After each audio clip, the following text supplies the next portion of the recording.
Welcome back to Bros in a Landfill for the rare conversation, no video game type of episode that we don't usually do anymore. But we are still talking about video games, so I mean, it's We might still. throw some stuff up there. Who knows? I might. We could probably figure have it out. some footage in there.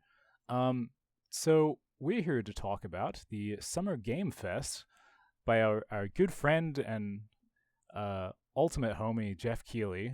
So yeah, basically every year, I like to gather around the computer in June for Video Game Christmas. June is when all the video game news from all the big companies comes out. Pretty much every It's year. also winter. It's also about winter time in New Zealand. Yeah, so it's cold as fuck for me right now. So it actually is just Christmas. It's Christmas. Yeah. Well, for me, I associate Christmas with it being way too hot to live, because I live in a weird, bizarro world. But yeah, my June is like my equivalent of your Christmas, I suppose.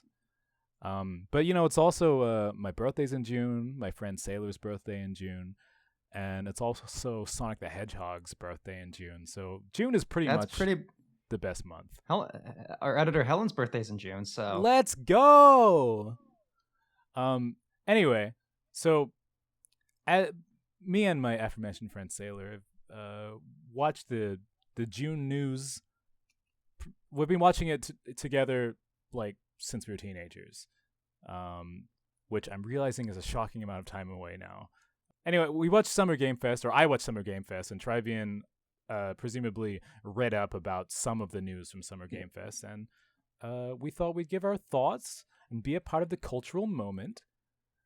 be relevant for a change. So I'll just open with a little preamble about my relationship to June Christmas. June miss.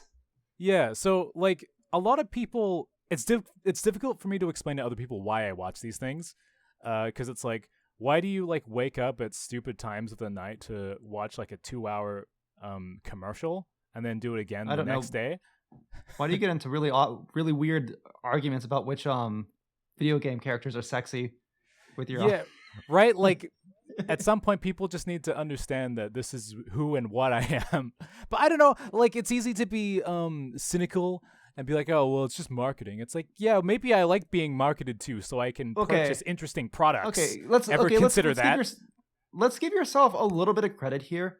You were kind of technically in like the indie game industry, so like all this stuff is actually kind of relevant to your quote unquote career. Oh yeah, no, it is important for me to be paying attention to what's happening in the industry for sure. This is at this point, this is a lot less of a fan watching things that is. It's kind of research and stuff. It's a lot more of like, okay, I'm waking up for my job. I'm watching this conference that's related to the field I'm in. You know? Oh no, I mean there's definitely a like checking out the competition vibe as well, because indies are a way bigger part of these events than they ever used to be, which is cool, but also intimidating because everything looks so good. The bar is ridiculously high, but that's okay. So yeah. Anyway, these conferences they're near and dear to my heart because I've been watching them for years, and yeah. So what are my thoughts on the Summer Game Fest in general this year? It's aight. I think everyone expected like a bit of a low key year, and they kind of signaled that it would be a low key year, and it makes sense because I think if you've been following gaming news for the past couple of years, it has been people being laid off en masse and like companies shutting down and like disaster for a while. Yeah. So it kind of makes sense that things are probably a bit slower. I think also like even like just not looking at Summer Game Fest, but like with E3 no longer kind of being a thing, like there's like I think Summer Game Fest is kind of seen as the replacement. But like there's so many more conferences like that like I'm aware of like this year compared to like previous years when E3 like when E3 was around, like that was the thing. This is like a tradition. It's a tradition to do news in June, but like we've kind of moved past it a little bit. I mean, even Geoff Keighley has the Game Awards at the end of the year, which is kind of like the real E3 in a way. So it's almost it's almost like we're kind of at this point where there's no more just like one big conference. It's like game news like is kind of like spattered across. Like June's like the big month where like there's a bunch of different conferences, bunch of different things. But even like near the end of E3, part of the reason why E3 stopped kind of being as relevant as much is that like the publishers themselves were just like, hey, we're gonna have our own. Yeah, like, we got like Nintendo Direct. I mean, we got I don't know if PlayStation there's thing. any other industry that works this way, where it's like, let's just all do our advertising all in June and like fight for our lives. Like people are like, you know what? Maybe we should announce this. You know, I mean, I think well, I no one think else it is makes looking. so it's like, well, consider that like the biggest month for releases I think is November. Mhm. So that like gives a solid like 6 months in between like the big release, like the actual game big releases and the announcements, which allows the announcements to happen without overshadowing the releases. Like there's a ton of breathing room there. No, there's probably like some logic to it, but like it's just an inevitability that like if all the news comes out at once, like some stories are going to get lost in the shuffle. You know, Yeah. if you're like announcing like a cute little visual novel about like dogs or something, then probably the new Half-Life is going to like overtake you in the in the news cycle. But anyway, I what was I talking about? Right. So this year was okay. I really the way I feel is that like it was really great for me because there happened to be updates on a few of my favorite lifelong franchises from my childhood. And that was enough to sate me really, and so like, you know, everything else being a bit bland to me didn't really matter. And plus, in a couple of days from now, there's going to be a proper gameplay reveal finally for the new Dragon Age game, which I've been waiting like my 20s for. So that's extremely exciting. So yeah, event overall, I think things are a little dry. There's not really that much news. Lego Horizon is a bizarre and awesome and like weird timeline kind of game. Yeah, I didn't end up watching the trailer. I haven't played any of the Lego. I haven't played any of the Horizon games, but just like seeing that there as a thing just was one of like my only reaction was, "Huh, this is a thing now, I guess." Right. It seems like Lego like wouldn't be in touch with something like that.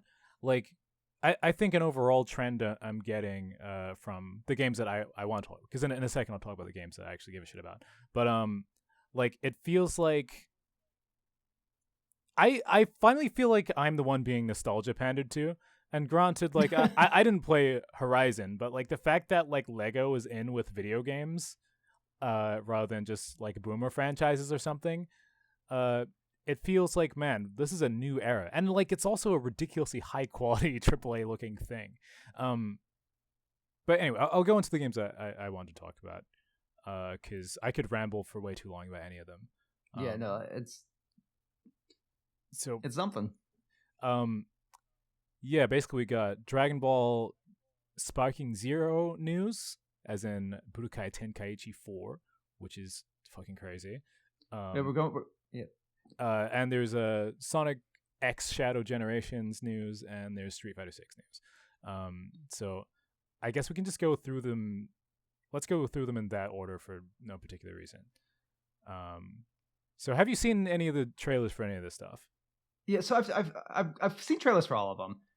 Cool. I think they're all like, I don't want to say they're all, because I don't have that much nostalgia for Street Fighter. Mm-hmm. But I guess we'll start with Street Fighter, as I said, no one was nostalgia for it. But sure. like there's something that I really appreciate about Capcom, where they just will give absolutely zero fucks and just do collaborations with other companies with like that you would probably consider their competitors. Oh, or yeah. just like random, yes. Like the fact that they're having Terry Bogard show up in Street Fighter 6 on like the same like, and then like have like also they're being announced for like, I don't know if it's announced for just news for like a new Fatal Fury game. Like, yeah, so there's well, we've known about that Fatal Fury game for a little while, but there's they showed off some new characters. Yeah, so like I guess there's a few things that I have to say about that. First of all, like dude, Terry Bogard showing up in that trailer, like I'm so glad that I caught that live. Terry blew your mind. Terry blew my mind. And it's funny because like I guess you have to know about fighting games to give a shit about that. Mm-hmm. But like, because I was like, you know, watching it like, you know, with two friends on a call, And I guess to them it's like, oh, some blonde guy showed up, and I'm like, it's fucking Terry Bogard. It's like I don't actually like I don't play a lot of like arcade fighting games like Sure. so but like I'm pretty aware of like all that history and stuff like and I know like SNK like in Capcom kind of like had some sort of like a friendly sort of rivalry thing or Yeah, they were like the whatnot, Mario but and Sonic of fighting games. yeah, but like so like Capcom's always kind of has done like crossovers with other companies. Hmm. But like the last time that I want to say like they really did a crossover like another competitor fighting game was Tekken X Street Fighter X Tekken. Which Yeah, that was wild news when that happened. straight up, and also that game didn't do great, so they haven't really been looking at I like crossovers to for play a while. like look like the best thing I can say about that game is it got me into the band that sang the opening That's awesome. like but like I mean I played the crap out of it on the PS Vita because like I had the free with PlayStation Plus, but Well, I think it's a good game in hindsight, but it's like there was just a lot of anti-consumer practices like they were doing at yeah. the time that people were upset about. I mean Um, it was a good game, but like it was also like I it was there was a lot of like rough parts about it. mm. You know, like I don't know how much if you be played I've Street actually Fighter never Cross. played Street Fighter Cross Tekken. Yeah, I've been meaning to for a long time. It just doesn't really like go on sale. yeah, it's one of those games that I feel like is a really good arcade experience, but I don't think you'd actually have fun playing with other people. Interesting. Yeah, no, well, to kind of link it to the current news a bit more, like Street Fighter Cross Tekken is a bit more like Capcom versus SNK, where it's like, Mhm. so yeah, back in like 2000, I believe, Street Fighter and Capcom and SNK have made a game together. That was like a full crossover game like Street Fighter Cross Tekken. And it was similar in that it was like kind of mostly Street Fighter ish, but like with a few spicy little additions that like make it a bit less like I guess vanilla than the normal Street Fighter. And apparently like that Capcom and SNK's relationship sort of soured after that thing. Like apparently Capcom really got the longer end of the stick. And so like it's been a really long time since that game, like 20 years or something, and like Capcom and SNK haven't really been friends for most of that time. So the fact that like Terry and Mai can appear in Street Fighter is like I don't know, like it's like I guess it's like when Spider-Man showed up in the MCU finally, it's like, oh, he's not like tied up in some bullshit, like they can actually just do it. So I don't know, because for me, I got into Street Fighter largely through Capcom versus SNK as a kid. Oh, So like I loved I know that's CVS actually too. kind of funny because like I largely got into Street Fighter through Street Fighter Cross Tekken. Right. Because like I would generally say that was probably Street Fighter Cross Tekken is probably one of the better like single player arcade experiences I've played in a lot of arcade fighting games. Because like I primarily play fighting games single player. Yeah. A lot of the time they kind of feel like a drag or whatnot to get through. But there's a lot of a lot of the dumb bad goofiness in Street Fighter Cross Tekken that like probably would be annoying in a 2-player mode or not as fun as a 2-player mode. Kind of becomes fun in a single player mode. Yeah, well, I mean, I never played CVS2 against other people very much because I was like a kid. So like maybe it's the same there. Who knows?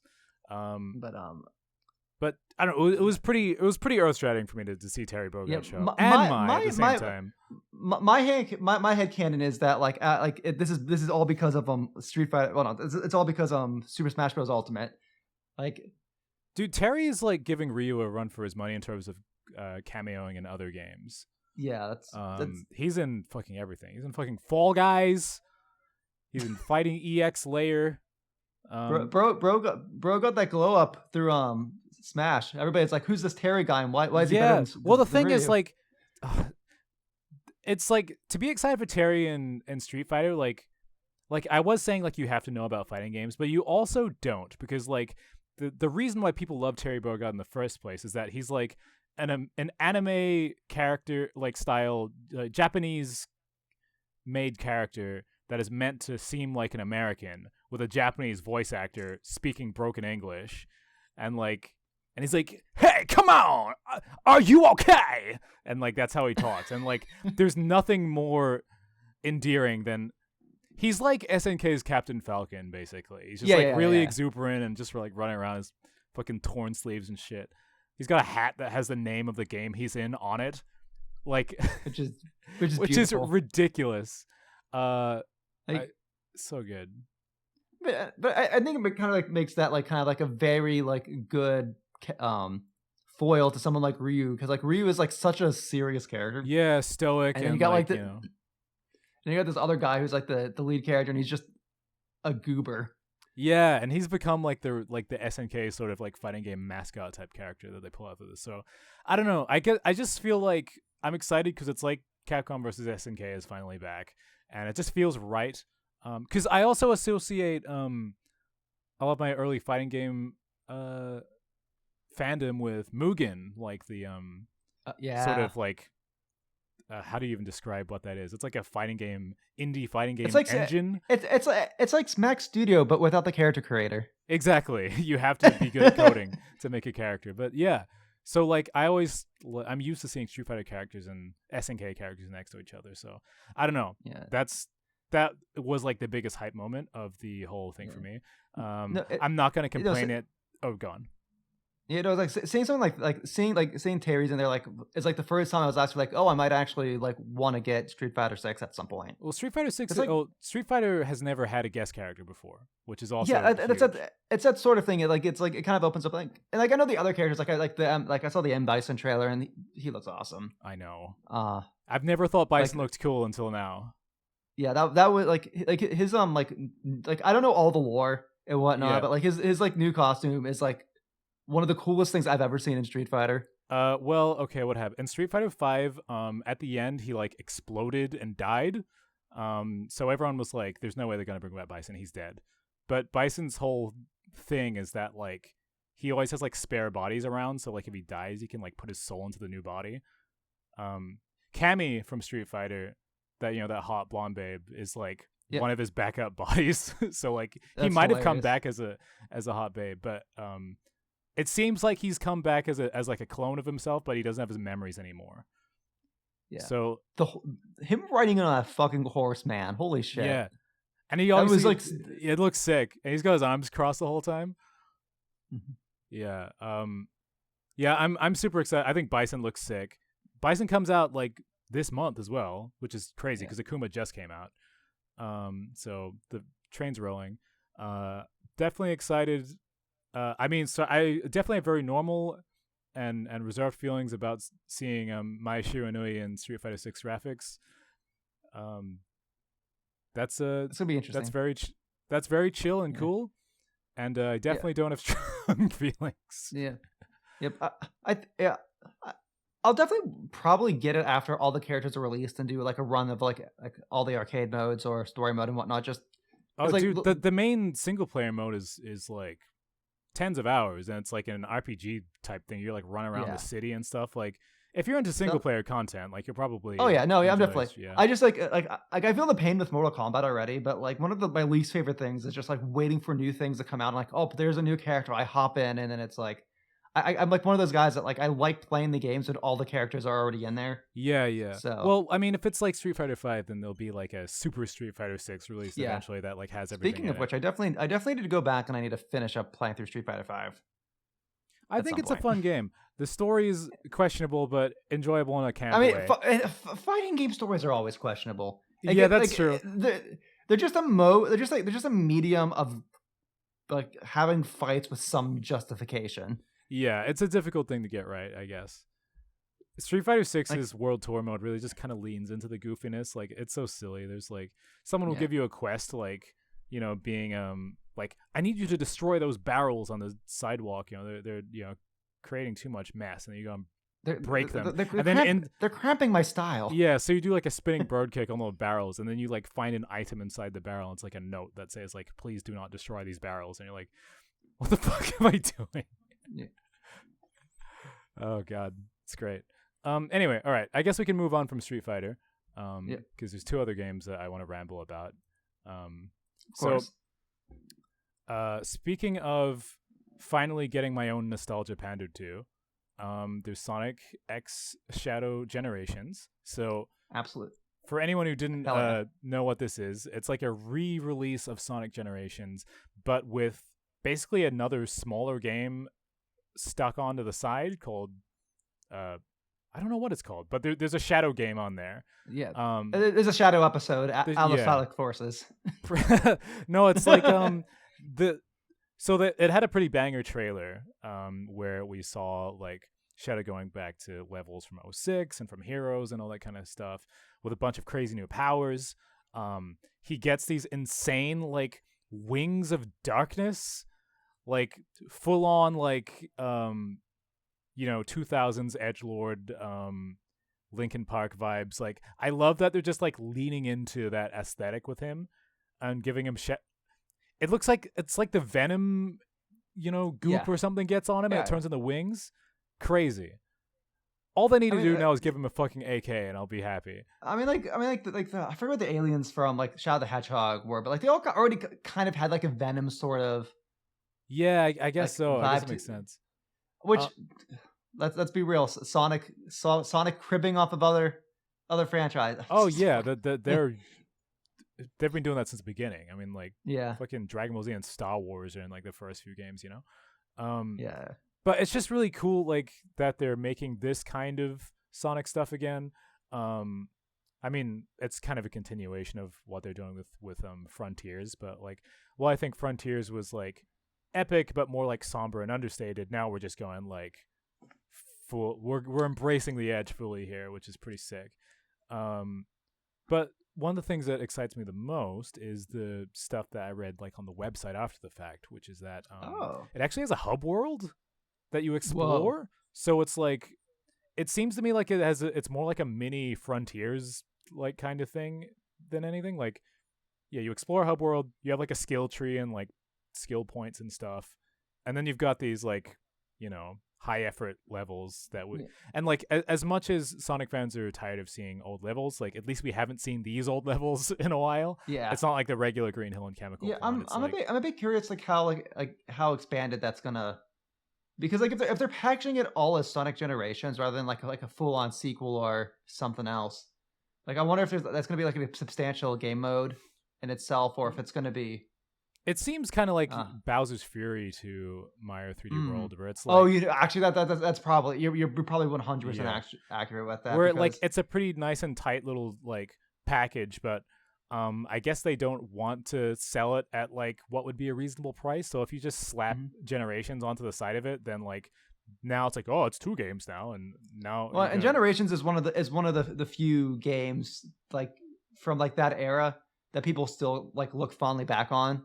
Yeah, I guess one of the other ones is Colors, but they already re-released that.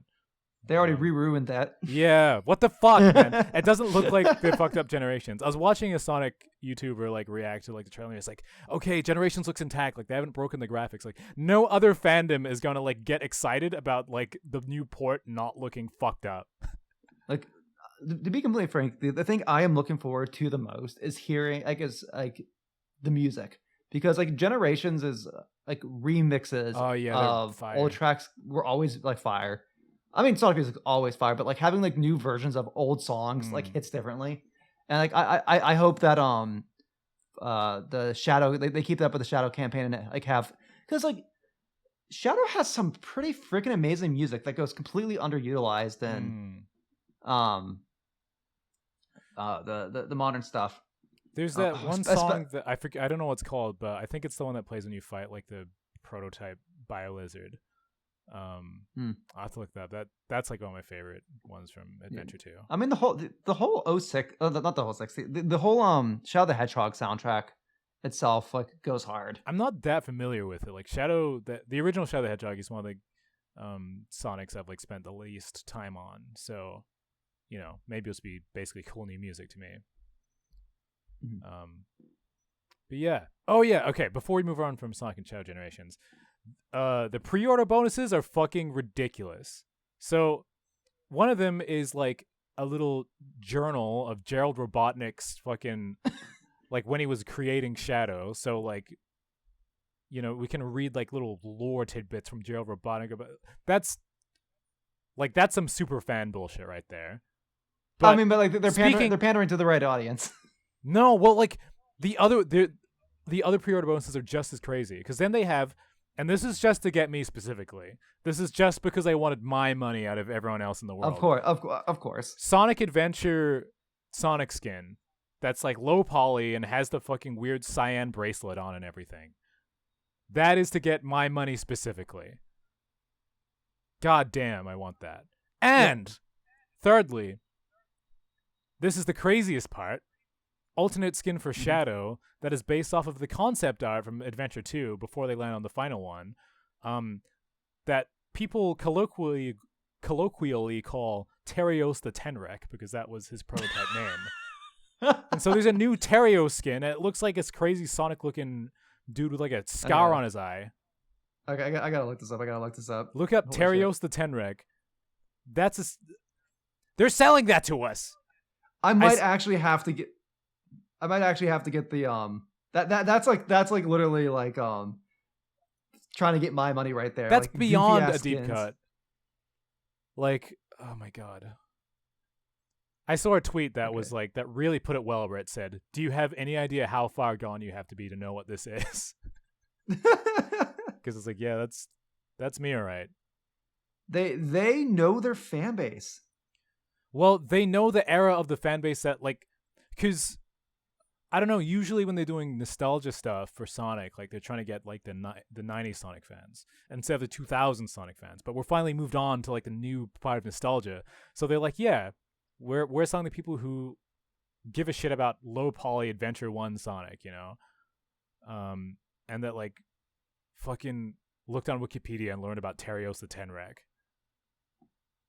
It's nuts. This is hilarious. Also, just as an aside, if you just search Tenrec by itself, you'll see that it fucking looks like Shadow. It's a real animal, except it's like black and yellow instead of black and red. Holy shit, dude! Holy shit!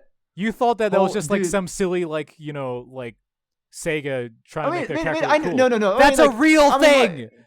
Like when you said Terios the Tenrec, like the first thing that came to mind is that like that can't be a real animal, because like their naming conventions are always like giving like some, like, other than like Miles Tails per hour, for whatever reason they'll call him Tails the Fox. Yeah, that might be. But like 99% of like the animal characters are like, name the animal. Yeah. No. So I'm like, what the fuck is a Tenrec? I'm terrified to know what it is, and I was absolutely justified in being terrified. It's put a Tenrec on the screen. We can put a Tenrec on the thumbnail. Damn. Oh my god. I'll draw like a random scar on its face. Oh yeah, hell yeah, dude. Okay. So I guess that's probably all I have to say about that. I wish I didn't have to spend full price to get Generations again, because I really just want the new side campaign, which is probably going to be like 4 hours if I'm fucking honest. And that's a lot of money for like $100. If you become a speedrunner, you can get hundreds of hours out of. Oh my god, dude! I bought this game already in 2011, and it looks the same. Like I just want to get that complaint out there. Generations itself, I'm glad they didn't fuck it up, but like it looks the same. You can already buy the game for like $20 on Steam or Xbox or whatever. But now it's 100 because God. Sorry. But can you play it with Terios the Tenrec? No, you can't. Okay, you fucking got me. You can't. Anyway, let's move forward, and move to the final game of this discussion. Unless I think of something else that was cool, but I want to talk about Dragon Ball Z a little bit. Dragon Ball Sparking Zero, the last game in the theme of specifically marketing to someone my age. I'm glad they're doing the Yakuza Like a Dragon thing now, and just like calling it the Japanese name to remove any confusion, even though like it probably adds more confusion in the long run. Well, I guess is it short term or long term confusion? I'm not sure, but like I think it's they gonna be confusing are regardless. shooting some of their brand recognition in the foot. Like I think it would have been smarter to call it Budokai Tenkaichi in outside of Japan, but they could have called it like Budokai Tenkaichi 4. Sparkin.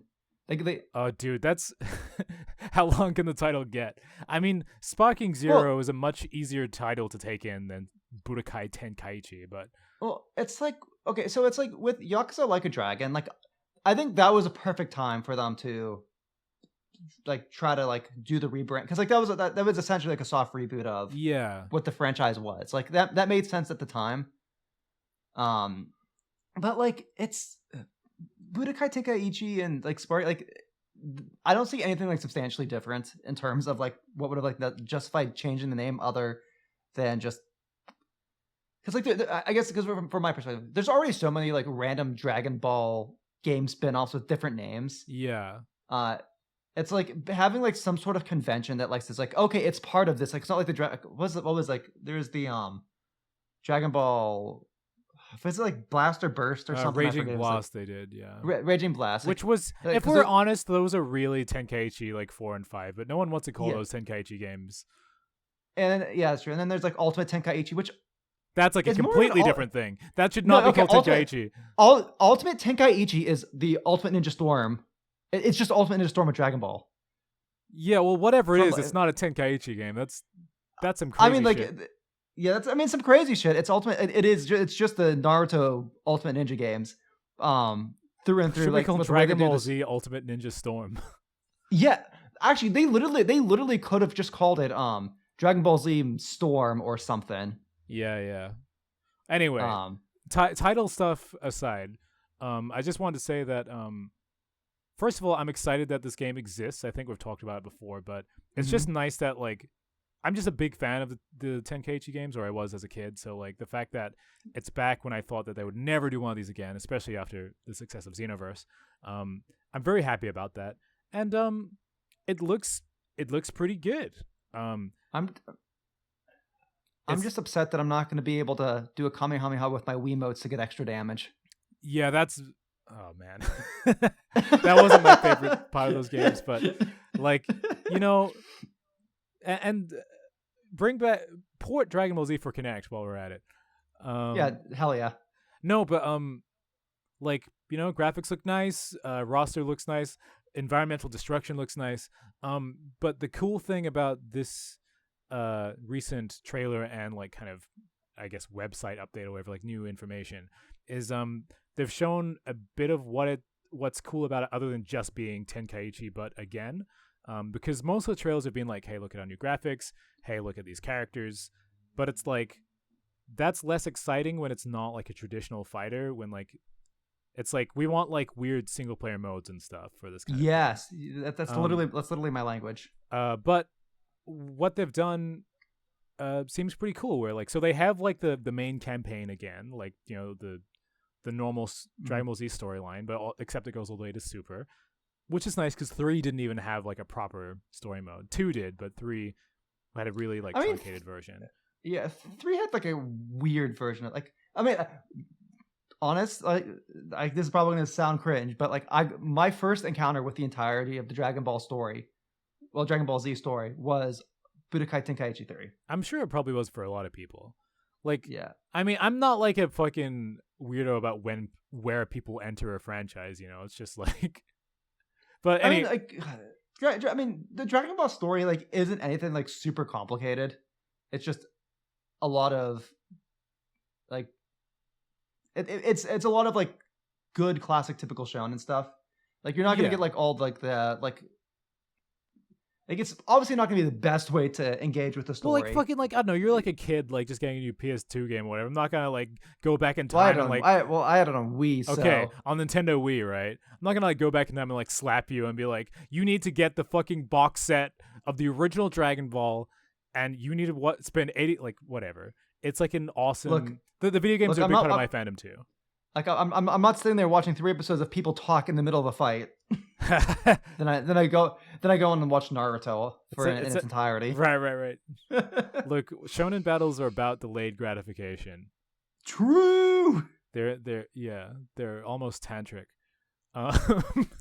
But right. What I was trying to say is that not only is there like a big story mode, but there are actually parts where you can make choices and branch the story into a what if scenario. So I mean, Ultimate Tenkaichi didn't have a full like branching story, but you still kind of like role played your own character. It was like a what if story, and like you kind of like role played through. Right. So I mean, okay. Yeah. So an example here is like in the trail they show off like when it's time to go and fight Raditz. It's like, do I team up with Piccolo like in the show, or do I go it alone? And then like they show a cutscene where it goes by himself, and then Krillin follows after him, and so you get like a different scenario of how it might have played out if Piccolo wasn't there. And so apparently there's quite a few of these. In the trail they also showed what if Goku went Super Saiyan against Vegeta in the Saiyan arc and stuff like that. So that's you are actually like selling the game to me now. Isn't like that's the stuff like I. Well, that's what I wanted out of Xenoverse. I mean, that's what I want like out of like any like shonen like battle. Like I mean, like any sort of like adaptation game, because like so many of these games, like, and this is actually one of the reasons why I really liked Ultimate Tenkaichi 2. Like so many of these games that are adaptations of Shonen Jump properties are just the anime or the manga, but you play it. Right. It's like, dude, I bought this game, so you can assume that I know what the fuck happens in the story. So like, let me play with my like, action figures in a new way. And it's like, okay, maybe like at least with the Ultimate Ninja Storm games, especially like the later ones, like in a lot of cases, they look so phenomenal. Like being able to play these massive moments in the game. But I would value so much more like just non-canon things happening, or like what if scenarios, or this or that. And like maybe the story isn't as good as like the main content. But give me something but new. It's still something new. Like I'd rather you take a risk and write something new than so I think they've done a best of both worlds thing here, where like they do have like a faithful adaptation of the original story in cool 3D graphics or whatever, just to like you know represent the series as it is. But you also get to play around with it and try new things. Though if I had to pick one or the other, I would pick the weird one. Yeah, no, I think that's probably the best way to do it. Like throw like have the main story there, so you have your hype moments that you can play, but also like have the what if. Because like the biggest problem with doing any sort of like full on what if is then you're starting to make your own. Like you have to like make new characters for that story a lot of the time, because you like to have like any interesting stakes in like a non-canon work within a story. It's like you can't have anything that actually impacts the main characters like at all. I guess so. Well, I don't know if like we're always branching into like totally new stories. Like I think it's like there's just different branches where like certain points can be changed. Well, no, but like what I'm saying is like something like with that what if sort of thing is like there's no like question that that's not canon. Like this is like a fun like what if, so we can do whatever we want. Whereas like if it's like so like for example like a lot of like the Naruto spin-off. So there's a lot of Naruto spin-off games that like do their own story, but they all kind of revolve around the same thing. It's like, okay, we don't want to make a whole new cast of characters for this one story, so we're gonna write some dumb reason why you're just fighting all the same characters from the main content again. Like they're clones, or they're mind controlled, or this or that.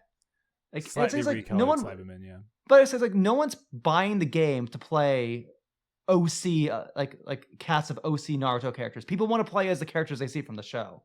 But if you're gonna have a story mode in there, you can't do anything with those characters that's gonna change them. Like you can maybe like have one or two new interesting new like OCs in the game, but like those two characters isn't enough to sustain a fighting game story mode. Yeah, I think I have a similar issue of that adaptational static thing with I mean going off topic here, but the Sonic comics are a bit like this, where like the characters created for the comic are like the OCs or whatever. They're the ones who are like allowed to change and have arcs and everything, but everyone else is like, you know, like a brand character, so like nothing can really that interesting be done with them. Yeah, but like Dragon Ball is like the only franchise I've really seen like with these adaptations that just go full like what if, like kind of like almost like doing like the full Marvel what if sort of. Well, because like what we want. It was like even like Budokai Tenkaichi 3, I'm sure some of the other ones like had like what if scenarios like in the like where you got to see like these fights and like these little snippets of like, oh, like what if like these two characters happened at this point, and then nothing. It's a good selling point about these games. Like, oh, they'll do something with Bardock where he, like kills Frieza or whatever, and you're like, I don't know, it's fun. Yeah. And it's like same thing with the Ultimate Tenkaichi story. Like they just a whole non-canon what if story, like where you have like this new main character that's like your self-insert. It's not a great story, but like you can do like things in the story that like they'll let you become friends with Goku. Yeah, and you're not constrained by the confines of like, oh, like we can't like if you put like this arc like between like two other arcs in the show, like these characters can't change at all during this period of time. No, And it's the same thing if it's an ongoing story. It's like if you know, like, oh, there's gonna be a new season of Super. Yeah, Well, you don't can't. worry about slotting into something. Just make something stupid. Yeah, and Fuck the the fans canon. the fans will have a lot more fun with that IMO. But no, like you just like this conversation just like took me from like I might get it like in 3 or 4 years, like on sale for $5 to like I'm gonna have to find some time to slot that in because that's like literally like yeah, no, this got me a lot more excited as well. I mean, I was already keen to Yeah. play it, but like now I feel like there's something a bit more genuine to do. the problem is I'm gonna have to read the Super manga before going into this because I'm not sitting through. I don't have the time to. I don't have the time to sit through the anime, but I want to like be freshened up on enough story stuff before going into the Right. game. Okay. Well, in that 'Cause case, I'll just say that like you don't have to read anything after the Tournament of Power in the manga because the manga exclusive arcs have not been adapted in anything else. Well, yeah, that's kind of like what I figured. But like, if I'm enjoying it, I'll probably continue to read at that point. Well, I think the manga exclusive arcs are the best ones. I'm sure. The manga, but I'd say like watch anything that has a movie. Watch that if you want to catch it. So if it's like Battle of Gods and Resurrection F, watch that and the movies instead of any of the other versions. Then skip to the manga. The manga doesn't have the Broly movie, so you can just watch the Broly movie. Nice. And then right, so I guguess you'd read to the end of the Tournament of Power, then you'd watch the Broly movie, and then you'd watch the. The question is superhero. do I go back and read the Boo arc first? Because like I've seen enough content up through the Cell arc, but I've seen very little of the Boo arc. You could the Boo arc has its moments, but it's definitely the messiest and most convoluted and long storyline in Dragon Ball. As is with a lot of like last arcs and mangas. Yeah. It has some hype bits, but like, I don't know. I'd probably just start watching Battle of Gods. Okay, I'll probably start from watching Battle of Gods too. And that makes sense. You gotta save a little time. Anyway, I guess that's it for the Dragon Ball part. Very excited to play that game again. I can't wait to recreate my old team that I used to play with when I was like a kid. Just put Yamcha and Bardock in the same team. Those were my boys.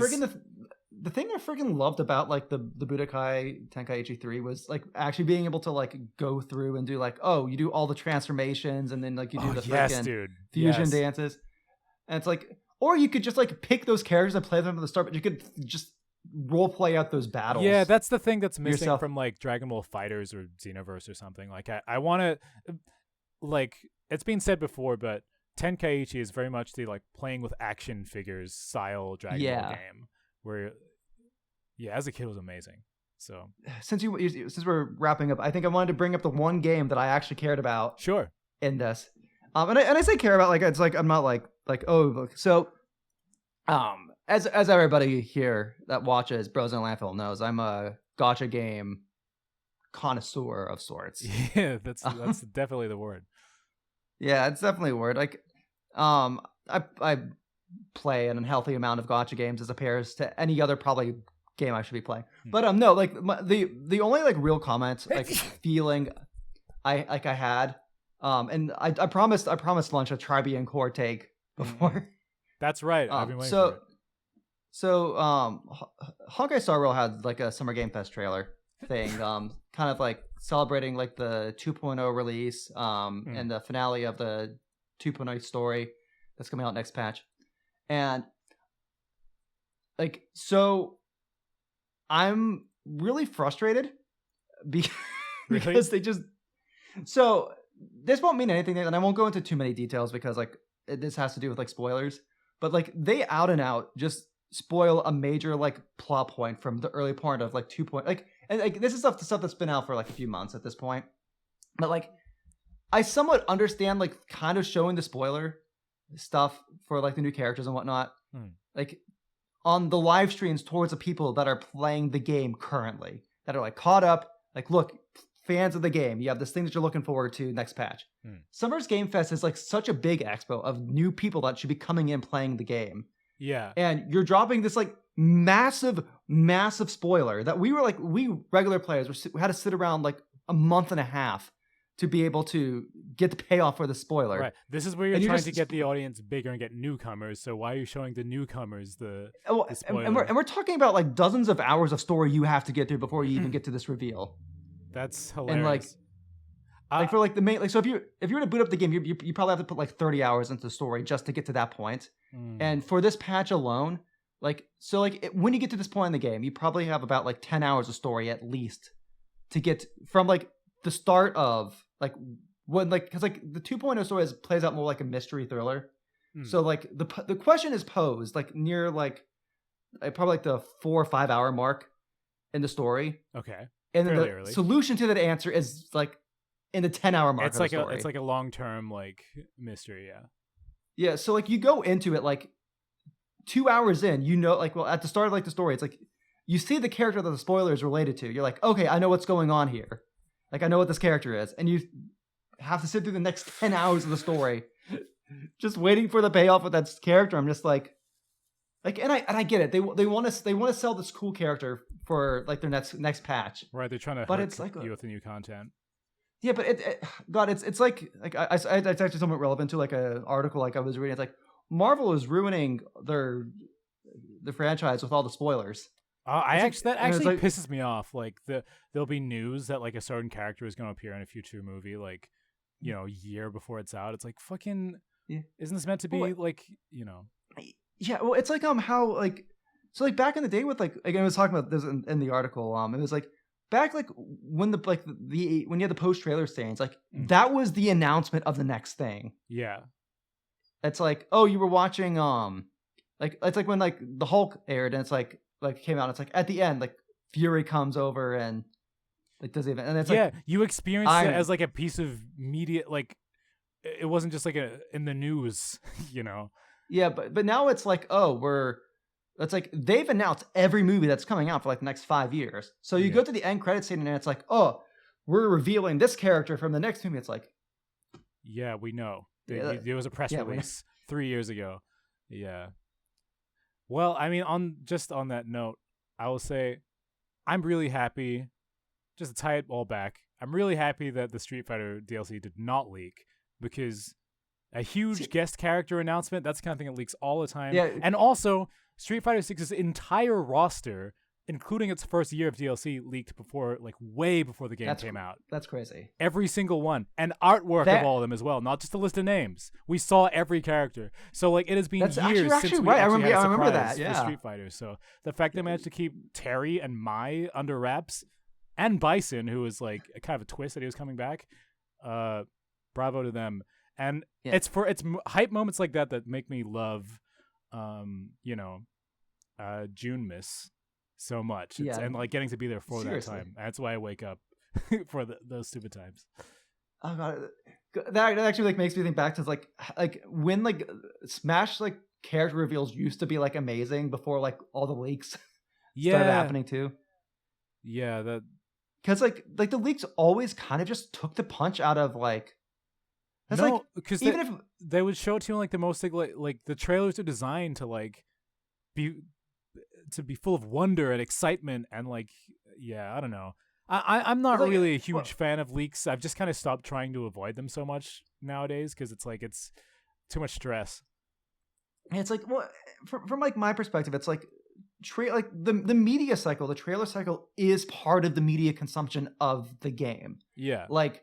They like what the company chooses to show you will impact your consumption of the game itself. Like, I mean, it goes into the conversation of like how many like movie trailers are just the entire movie. Just don't even get me started about. I fucking hate movie trailers. They're like actually, but at the same time, when they do that and it's not the actual movie, like you go in. I don't know. I know that sometimes they pull a fast one, and that's cool. But like that's something you can only pull off in a broken system. Where the expectation is that Anyway, we're probably meandering a little bit at this point. But I mean, it's sort of relevant to game trailers in a sense of like, well, just going back to this whole like, wrapping up of the thing, yeah. Well, I mean, like I think in general, like just like this whole wrapping up of like, this is a big media environment. Like you mentioned at the start of the thing, it's like all these games keep trying to announce everything in like June, and like everybody's trying to leave their mark.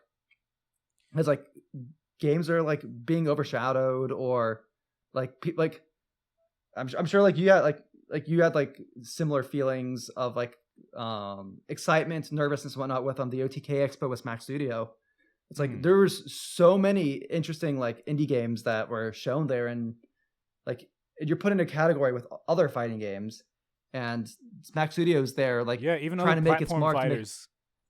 Yeah. Shout outs to Combo Devils. Yeah, it's like you see like it's like you see these other sick games that you're excited to play and whatnot, but like when you're in the field, it's like the feelings around that whole situation become a lot more complicated. You know? Yeah, I mean, a lot of like effort goes into these marketing opportunities. You know, you put like your main work on your game on hold to show up for that thing.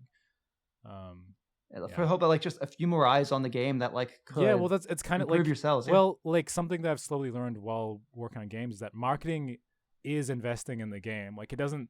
I mean, I guess it sounds obvious, but like it's like as important as making the game is like establishing an audience and interest and stuff like that. Because I don't know. I guess without the players, it's like, you know, if a tree falls over in the woods, did it fall over or whatever. Well, that's the sort of thing too. Is like I've like it's like going over to your Hip Sword stuff. Like I've seen like how like Hip Sword's marketing has like evolved over time. I'm sure some of that comes from your own experience working with Smack Studio, and I'm sure like Sailor and the rest of the team has their own experiences that they're. I'm definitely putting more effort into it nowadays. I mean, it's not perfect, but like we're just trying to establish more of a presence of some kind. Yeah. You know, because. Fucking how else is anyone gonna learn about any of this? Well, it's because like the training. It's like with Hipwitch, like you had training wheels kind of there. Like this was like you're putting this game out for free. This was like your first real attempt to go through a dev cycle. You weren't expecting any big returns other than like the learning process. Yeah. But with Siege, it's like there's a bit more stake in that. No, I hope somebody buys it. Yeah, I'll buy it for like I got. Oh shit! I was supposed to playtest it this morning. Holy shit! Oh, that's okay. I'll playtest it tomorrow. I appreciate. I expect it. We kind of expect it to take at least a few weeks to get responses. Yeah, no, it's a bit heftier than you might think. In my defense, I had to cut the grass and I had to play Wuthering Waves. That is important. You had your important daily tasks, such as Wuthering Waves. Yeah. Well, no. Did you have any more closing thoughts, or no? I'm just thinking like I think like just like as we mature, like having like these different perspectives on like marketing in general is just super fascinating. Like because like when you're a kid, you just think, oh, cool, like you, I guess like especially with no like any real knowledge of like the game industry, you're just like, oh, cool, this interesting colors and movement and stuff. Yeah. And then game comes out, like you lose that in your memory. Game comes out, it's like, oh, cool, game come out.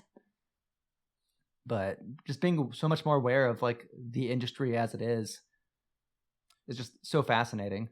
Yeah, no, it's one of the things that makes it interesting and rewarding to continue to follow this industry or any interest really. I'm just getting more perspective and knowledge on it over time. But I mean that's been our feedback, commentary, whatever about Summer Game Fest 2024. There's still more gaming news in the future, though I'm not sure if we're going to be covering it.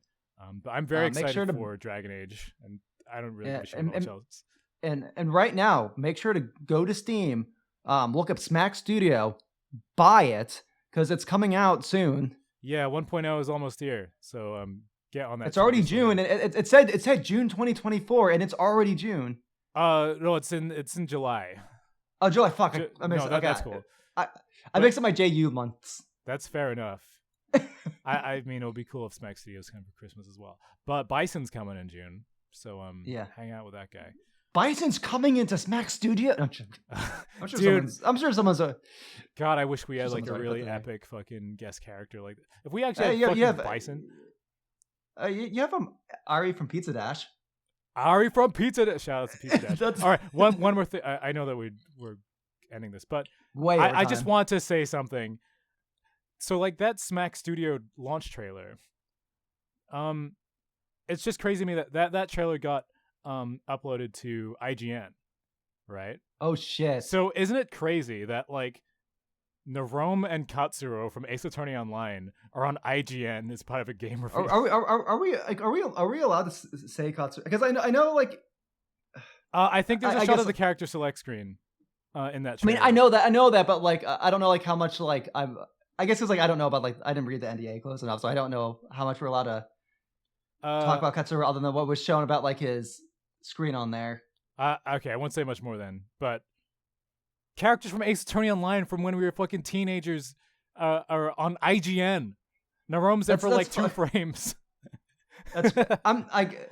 Dude, like I'm actually having a fucking existential crisis right now thinking about like a fucking like character that like isn't that I was awesome? involved with making.